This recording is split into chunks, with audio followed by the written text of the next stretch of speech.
Welcome to the Vision for Life podcast, an ongoing conversation between the pastors of Fellowship Denver and the church at large. Each week, we talk about life, faith, the Bible, and how to follow Jesus as we go about our daily lives. I'm Autumn, host of the Vision for Life podcast. The basis for everything we discuss on this podcast is God's revelation of himself to us. God's revelation surrounds us. God's revelation of himself brings wisdom and clarity to those who lack the ability to see. Paul writes of this to the followers of Jesus living in Ephesus when he says, "I do not cease to give thanks for you, remembering you in my prayers, that the God of our Lord Jesus Christ, the Father of glory, may give you the spirit of wisdom and of revelation of him, having the eyes of your hearts enlightened, that you may know what is the hope to which he has called you." And Hunter is joining me today on the podcast. Welcome, Hunter. Good to be back, Autumn.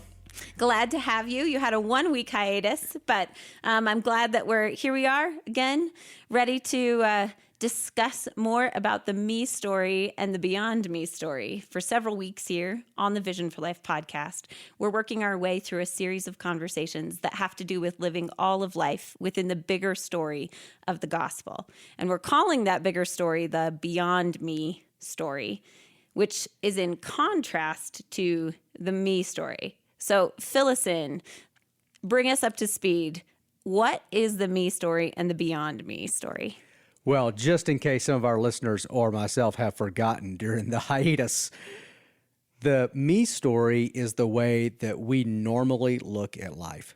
And we call it a story because a story is just how we make sense out of facts. So when we say story, we don't mean like we're just making up a story in our minds. Rather, we mean that all of us want to experience things as having meaning and purpose, and we're not satisfied to just experience daily life as a series of events that have no meaning. So we try to piece them together into what we're calling a narrative or a story that provides meaning to them. So a simple example that we've used from time to time is this afternoon all over our city, spouses will come home from work late. They'll be late getting home from work, and they'll forget to call or text ahead and say they're running late. And then the spouse who's waiting at home for the other spouse to get home will then have to make meaning out of why their spouse is late getting home from work. And he might sit there and go, man, she just cares so much about her career. She doesn't care anything about our family.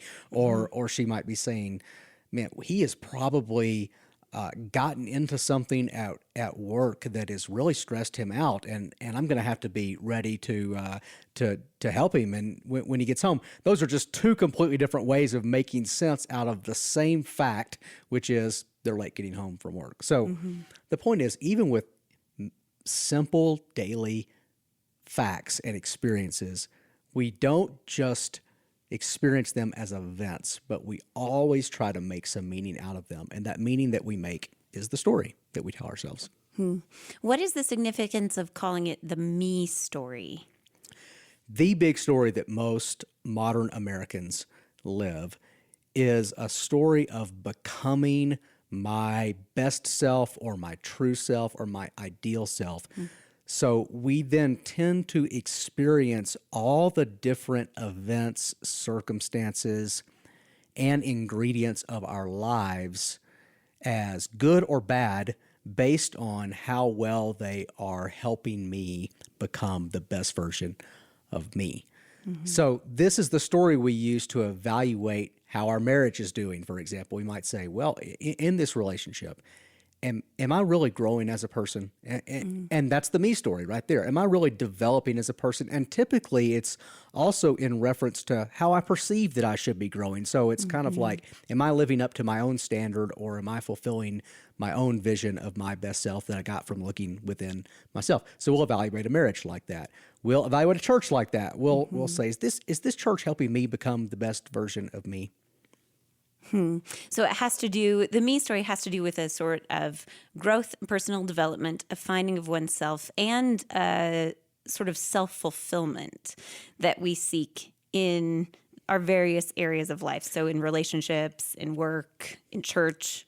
That's right. And in the stuff of life, we'll look at clothes and ask, do these clothes express who I want to express? Does it give off the image I want to create? We'll look at cars and go, does this car help me live the life that I want to live?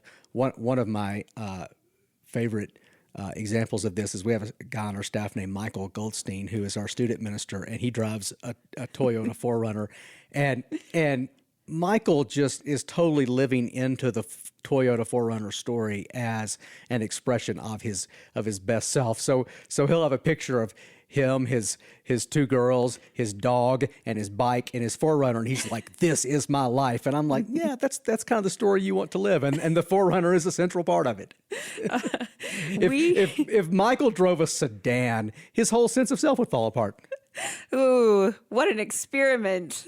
we should attempt this someday. Just pull a switch and see how that goes. That'd be fun social experiment. It would be. I think that an interesting component of the me story is that these questions that we typically ask and that we can apply to any area of life, relationship stuff, experiences, that we ask those questions almost instinctively because we're so conditioned by our culture and our society to do so. In these conversations, we're trying to make ourselves and make our listeners aware of the story that is sitting right below the surface that we're filtering everything through that we're not even aware of. And that's because it's just embedded into our culture. And often you don't really know or are aware of the culture you live in, just like a fish isn't aware that she's wet. So this week we're going to talk about work. What are the questions central to work if we're looking at it this way? Just the typical questions the me story would ask about work. They're the same questions we ask about everything. So, is this job providing the kind of life I want? Is this job helping me develop my ideal self? Is it helping me realize my potential? Am I making a name for myself, or am I making an impact through my work? And are people noticing me?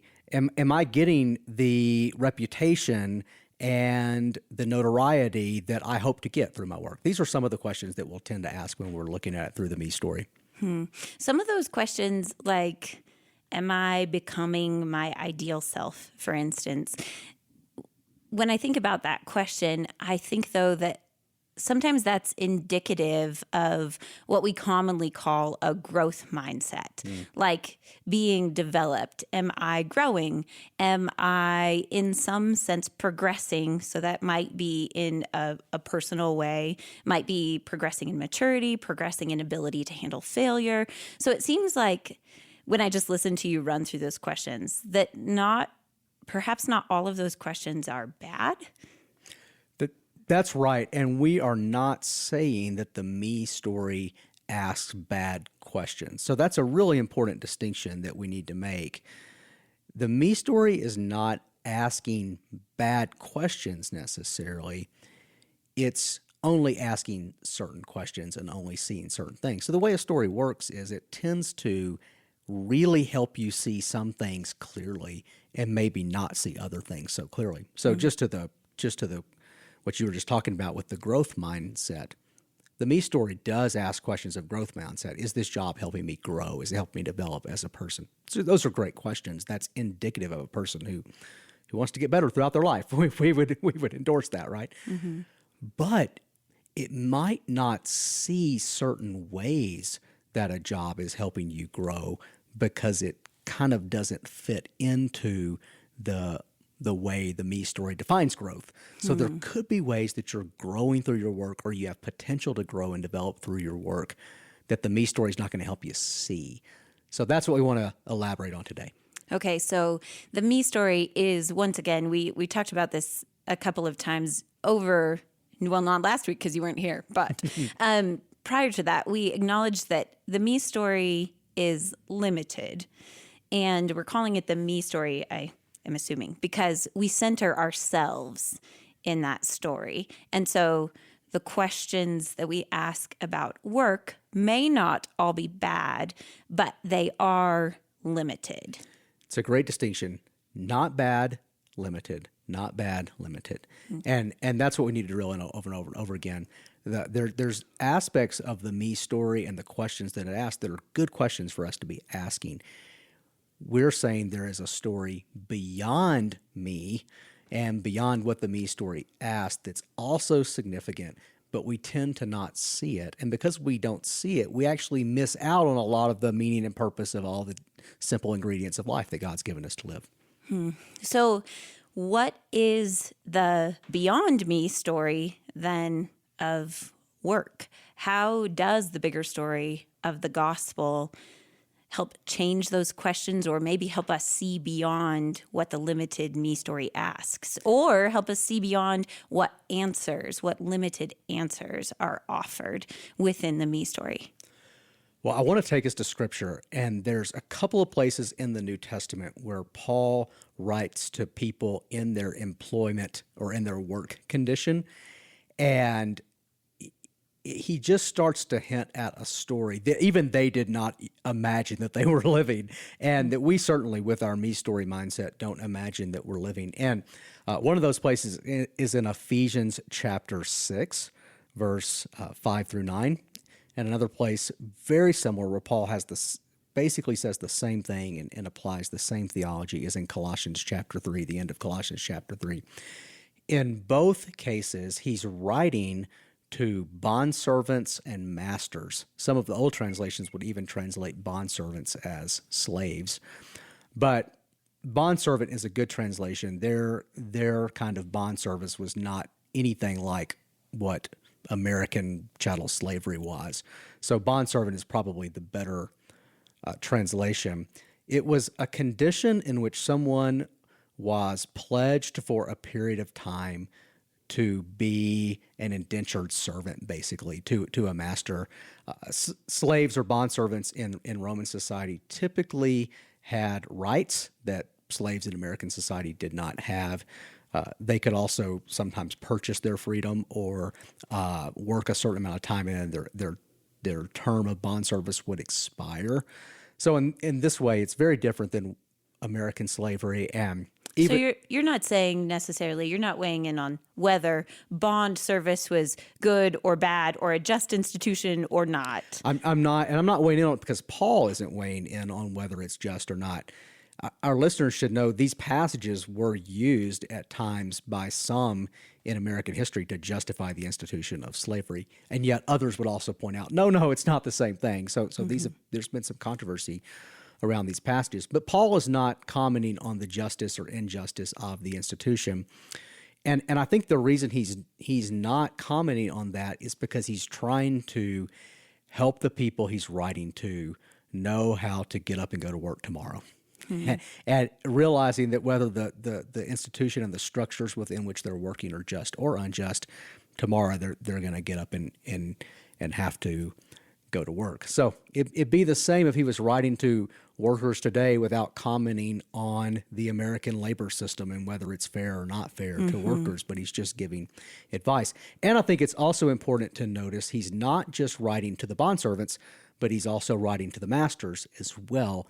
And he actually situates them both within a bigger story, and he kind of levels the ground a little bit. Like within the work environment, you guys may be in completely different positions, but as it pertains to the bigger story, the beyond me story, which is our reality in Christ, you're on the same footing, and the same story applies to both of you. Should we go ahead and read the passage right now? Yeah, let's do that. I can read it. Ephesians 6, verse 5. Bondservants, obey your earthly masters with fear and trembling, with a sincere heart, as you would Christ, not by the way of eye service as people pleasers, but as bondservants of Christ, doing the will of God from the heart, rendering service with a good will as to the Lord and not to man, knowing that whatever good anyone does, this he will receive back from the Lord, whether he is a bondservant or is free. Masters, do the same to them, and stop your threatening, knowing that he who is both their master and yours is in heaven, and that there is no partiality with him. So I understand that the bondservants that Paul was speaking to, that it was not an equivalent sort of practice or institution to slavery, even though in some translations that word bondservant is translated slave. You just explained that. But the passage itself, when it starts, bondservants, obey your earthly masters, even so, it feels a little bit of like, it's a little obtuse. It's a little bit of a reach to understand how this, he was speaking directly to these specific groups of people, how this passage helps me understand significance in my work today. Well, one of the first things to notice is he actually says masters are also serving their bondservants, which is fascinating. So it begins like this in verse 5, bondservants, obey your earthly masters. He actually even makes it more pointed, with fear and trembling, with a sincere heart, as you would Christ. And then here's what he says, rendering service with a good will as to the Lord. Okay, so I understand what you were explaining, Hunter, about the word bondservant here can be a bit off-putting because in some translations it's translated slaves, and we immediately have a concept of slavery that is linked to our own history in America. It wasn't the same sort of institution, and Paul was not weighing in on whether it was just or unjust, but he was speaking directly to these groups of people. He addresses them as bondservants and masters in the passage. And so just with my sort of modern eyes, it still feels like a bit of a reach to understand how a passage written to bondservants and masters could help me understand how my work has meaning or significance. But you actually preached a sermon on this passage years ago, I think in 2015. And so we're going to listen to a portion of that sermon right now in which you were explaining how this does help us understand the bigger story of work. If Paul knew that there were some problems with slavery, even as it was practiced back then, why didn't he just write a letter and say, reform it or abolish it? And here's why. Here's what he's doing in this passage. Tomorrow, these people had to get up and go to work. Tomorrow, most of them had no way to change the system or even to change their role within the system. In fact, they had a lot less freedom just by virtue of the era of history in which they lived than we do. So they couldn't quit their job. They couldn't float their resume around. They couldn't move halfway across the empire to a better job market. They couldn't change careers to fit with who they were. They couldn't go back and get a master's degree. So Paul is answering the question, if you can't change the system tomorrow, if you can't change your role in the system tomorrow, does the gospel of Jesus affect how you work tomorrow? If you can't change the system or even change jobs, does the gospel still matter for how you work? Is there a bigger story you can still live even if you're stuck for the next 20 years as a slave? Which means that this passage, which seems so remote to us, is actually very applicable because tomorrow most of us are going to go to work. And some of us are surely going to go to work in companies that are not completely just in their dealings. Some of us are going to go to work in industries that are full of temptations. Some of us are going to go to work in environments that are not life-giving places where people naturally flourish. Some of us are going to go to work in jobs we're not totally engaged with, but tomorrow we're going to work. And if we go to work thinking about the me story, like, is this job contributing to the life that I want to live? Do I have just the right job that suits my gifts and my talents? Do I have the right work-life balance? If we ask those questions tomorrow, the answer is going to be no, which means that the work you do tomorrow is meaningless and hopeless and a waste of your time if the me story is your only story. So how does this passage help us see the bigger story of the gospel as it shapes our understanding of and view of work? The first thing that this passage indicates the gospel does is it adds another layer. And the layer is that work is not just a way for us to make a name for ourselves, but it's also a way that we serve each other. And one of the ways we actually know that is that Paul gives effectively the same instruction to bondservants as he does to masters. So he starts out and goes, "Bondservants, obey your earthly masters with fear and trembling, with a sincere heart, as you would Christ, not by way of eye service as people pleasers, but as bondservants of Christ, doing the will of God from the heart, rendering service with a good will as to the Lord and not to man." So he starts like that, and then he goes like this: "Masters, do the same to them." Masters, do the same to them. So what he's telling the bondservants to do is to serve their masters. And now he actually turns around and says, "Hey, masters, in the same way, you're serving your servants," which is a fascinating thought right there. So now he's assuming they're both brothers and sisters in Christ, and he's saying, now you're actually also serving them, and in serving them, you're serving the Lord. This is in context of a longer section of Ephesians that's sometimes called a household code, where Paul is dealing with all the dimensions that would be found in a Greco-Roman household, which was bigger than kind of our what we would call a nuclear family.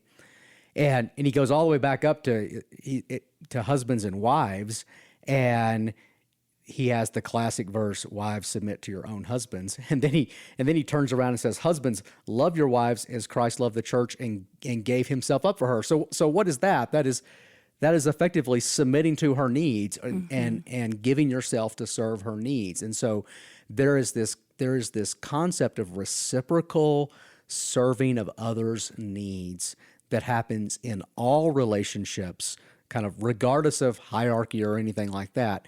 That Paul is calling us to as followers of Christ. So he basically applies the same thing to bondservants and to masters. So that's the first way it orients it to as a bigger story. Mutual reciprocal service. Mutual reciprocal service. Then the second way is it adds a layer beyond just you and me, and that layer is now God. We are both serving Christ, he says. And the fascinating thing here is that he does want us to have the attitude that we are serving Christ. So he says again, "Bondservants, obey your earthly masters with fear and trembling, with a sincere heart, as you would Christ, not by way of eye service, as people pleasers." And he's simply saying there, you're not just obeying to kind of win their favor or to get compliments, or in our vernacular, to get a raise, or to kiss up so you can get promoted. You're not just doing it as a people pleaser, but you're actually doing it from a sincere heart. Like, I really want their good. I really want to serve them. And then he says, as you would Christ. So in the same way that you would render service to Christ, you render service to them. But there's actually even more than that going on here. It really becomes clear when he says the same thing in Colossians.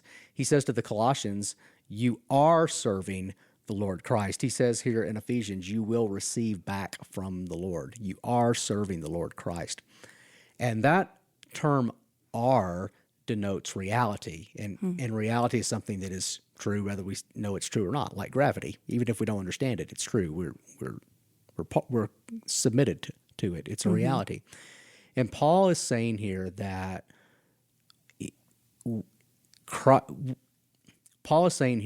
when we serve our employers, we are serving Christ, and Christ is going to reward us in his kingdom for how we serve our employers. So there is another element to where if you are doing what he calls you to do here, let's just say you're doing what he calls you to do here, you're trying to serve your employer's best interest, and you're doing it sincerely. And let's say you're not getting the recognition that you think you should get, or you're not getting the promotion that you think you should get. Paul says there's something else happening though. Jesus sees it, and he receives it as service to him, because you are serving him, and he will reward you in his kingdom. Now, this does mean that part of our reward and part of the joy and part of the meaning that we have in our work is not going to be experienced next week, but it's going to be experienced when the kingdom of God comes in full. But that reality is so huge and so important, and it is the defining reality for a Christian, that even if we have to put put up with something that's less than ideal today, we're still, that is going to surpass it in greatness. And so it should provide us some real motivation to lean in to work as service, even if it's not being rewarded. And he puts masters in the same story. Masters do the same to them. He goes, stop your threatening. So he's speaking to the temptation of masters to use coercion or to use threats with their employees. Masters, do the same thing to them and stop your threatening, knowing that he who is both their master and yours is in heaven, and there's no partiality with him. So he's going to also reward masters or not reward masters based on how they have treated their employees. So we could turn this around. Masters, if you are treating employees well and they don't appreciate it, Jesus does appreciate it, and he there's no partiality with him, and he is going to reward you for that. So there are two dimensions. One, the first, regardless of hierarchy. So if we wanted to draw a parallel, someone who in a modern context was maybe at the bottom of the food chain, as it were, work. So same bond servants here who were not at that time upwardly mobile, would not have had a lot of control to exercise, even though they had some agency. They would not have had a lot of control to exercise over their own working conditions and environment. He's addressing them and masters within this mutual reciprocal service towards each other, that both, regardless of position, were to have this mindset and this approach, an understanding of work, that serving one another was central to the way that they went about their work. And then the second dimension is that as they did that, as they went about their work in serving one another, they actually were serving Christ. That's right. So how does this, I think that there's a question that sort of lingers in my mind. How does this look in a society in which we do have a high level of choice and mobility? How does this understanding translate then into a context in which we may experience some dissatisfaction in work, a lack of fulfillment, a lack of personal growth, and then see the problem, as it were, as being our job, our work environment, our manager, some aspect of work that we're not finding fulfilling or that is not enabling us to grow. And yet we do live in a society in which we have mobility. Many people, most of us, have mobility, and all of us have a higher level of choice that we can exercise than what is being described in this passage. We have far more freedom than the folks that Paul is writing to had. And if you are a laborer and a worker in our economy, you have far more rights than they did. So the system that we work in is objectively more equitable than their system was. And yet it's not perfect. And we probably are especially conditioned to know that it's not perfect. Yeah. I think the first thing that should do is it should chasten us, even with all of the advancements in equity that we feel like we've made in the last 2,000 years. It's not, we haven't brought a perfectly just system. So we're all going to have to live and work to some degree within a system that is less than the ideal. Mm-hmm. And that's the human condition under the fall. Doesn't mean we shouldn't strive for more justice and all that, but there's going to be a degree of, it's never going to quite be satisfying. And if our only response to the injustice and the inequity in our system is that we have to get the system perfect, we're probably going to be perpetually disappointed. So the first thing this is telling us is you need a way to make meaning out of your work, even within a less than just system that doesn't require it becoming perfect within your lifetime. That's a really sobering thought, because we do tend to emphasize fighting for equity and fighting for justice, and those are good things, and there's ways in which our faith would call us to that. And yet this is just asking us to acknowledge the other side, which is, but you need more than that, and you need a story that can sustain you until the perfect just system comes, which will only come with the return of Christ. So that's the first thing it should do, is it should chasten us and help us to see we do need to think about this other side, which is I need to be able to find meaning and enjoy the meaning of my work, even when it's less than ideal. And so this thought experiment Paul has given us, which isn't just a hypothetical experiment, it's real, is let's start to think about how Jesus evaluates my work, my service, and how he's going to reward my service. And it gives us a hope that will help us joyfully endure the fallen world we live in.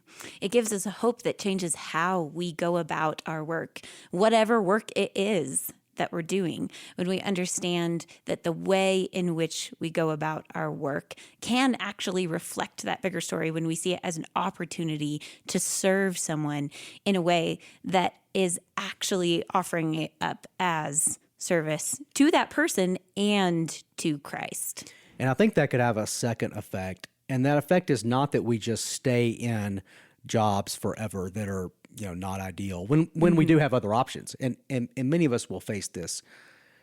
I've reached a point. I've gone as far as I can go in this job, professionally in my own development, and realistically, I do have other options, and I need to look at those other options. Many of us will reach that point. And I don't think this story is saying, no, just stay in that job that's less than ideal and just you're serving Christ, so what does it matter? But I do think it might slow us down, help us be more patient when we're in a place that's not ideal, not be quite as hasty to jump or to make a switch, to realize that even if my search for what's next takes longer than I want it to take, there's still meaningful work that God is doing right now through me and in me, and he's going to reward me for it. And so I think this gives us a dimension of patience as we navigate our options. And for a lot of people, when we're looking at our work options, patience is a great virtue. It's going to serve us well. Often, if we're impatient, we jump at something that's also not a great fit, or we jump at something just to escape something else. And so, this just giving us a little bit of patience and helping us to endure a little bit longer, I think, is a great benefit as well. I am going to read this quote. I think it also affects our valuation of our work, that when we're able to see our work as service to others and to Christ, and to see it within the Beyond Me story, that it changes our understanding of certain work as being more meaningful than others, because it allows us to see all work as service. So I'm going to read this quote, which is Rebecca McLaughlin quoting Angela Duckworth. So here goes.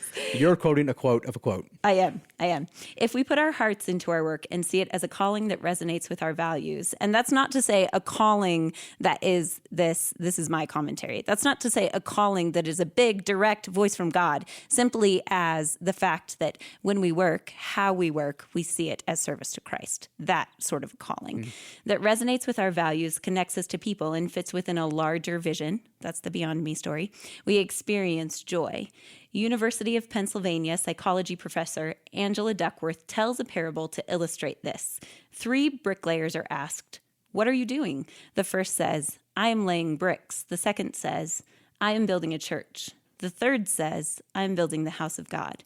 The first bricklayer has a job. The second has a career. The third has a calling. And so I think the Beyond Me story also frees us from packing a sort of meaning into the type of work that we do, and frees us from having to find a perfect career in order to believe that that's what's going to lead us into having this sort of fulfillment or growth. And that means that I can see work at home as a mom, cleaning my house, in the same way that I can see work when I come to the office and prepare curriculum for children's classes or interview an intern for a new job, that all of that work is significant and has meaning because it has a calling of this sort, a calling into service of others and into service of Christ. You saying that brings to mind for me that the me story tends to define the most valuable work as the work which is either most rewarded financially or which is most celebrated publicly with notoriety or acclaim.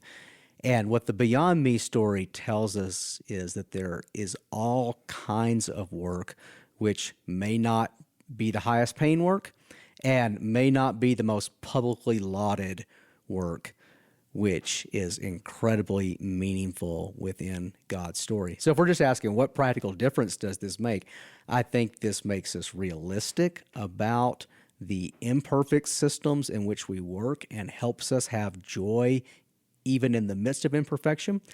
I think it makes us more patient as we are seeking the next thing, or if we sense we need to be exploring our options, it makes us more patient. And I think it opens up options of work to us that we might not have considered if we're only asking how well do they pay and how much public notoriety are they going to get me. Mm-hmm. And even if we're only asking, how does this allow me to express me or be the best version of me? Those questions don't always seem to be readily answered when I am, as I just mentioned a moment ago, when I am doing laundry for, what feels like the millionth time and picking up socks out of the middle of the living room floor. That doesn't make me feel as though that is living my best life. However, when I see it within the Beyond Me story and see it as serving my children and my family, then it totally changes the way I go about doing those things. What's funny is, though, I know you and I can see how that probably has greatly shaped your character over the years. And if I could see that and I'm an imperfect, sinful person, then I know Jesus sees it perfectly. Mm-hmm. And that when Jesus sees that it's not the notoriety or the success in terms of money or public value that is connected to the reward and the inheritance that we have, as you mentioned a few moments ago when you were explaining that part of the passage in Ephesians and Colossians that points us to there's a now aspect of experiencing meaning in our work and a part of this that is connected to Jesus' coming kingdom. Mm-hmm. Well, Hunter, thank you. A final question for you today. If the questions of the Beyond Me story, the central questions that we ask, they center ourselves in that story and ask, how is this helping me experience success? How is this growing me as a person, helping me develop, become the ideal me? How do those questions get reframed within the Beyond Me story? What are some of the Beyond Me story questions of work? I think the questions we could ask are, how is this growing me in Christ? In Christian virtues, in virtues of Christ-likeness that may not be seen or celebrated, may not be financially rewarded, may not be promoted. So how is this growing me in Christ-likeness? How is this providing for me future joy in God's kingdom and future reward in God's kingdom that I'm going to get to enjoy and use for His glory for eternity? So those are some of the questions that the Beyond Me story starts to ask. Well, thank you. Thanks for joining me today. And we're going to continue these conversations asking about how all of life is affected by seeing it within the bigger story of the gospel. Thanks for joining us on the Vision for Life podcast. Thanks to Adam Englund for our theme music and to our producer, Jesse Cowan.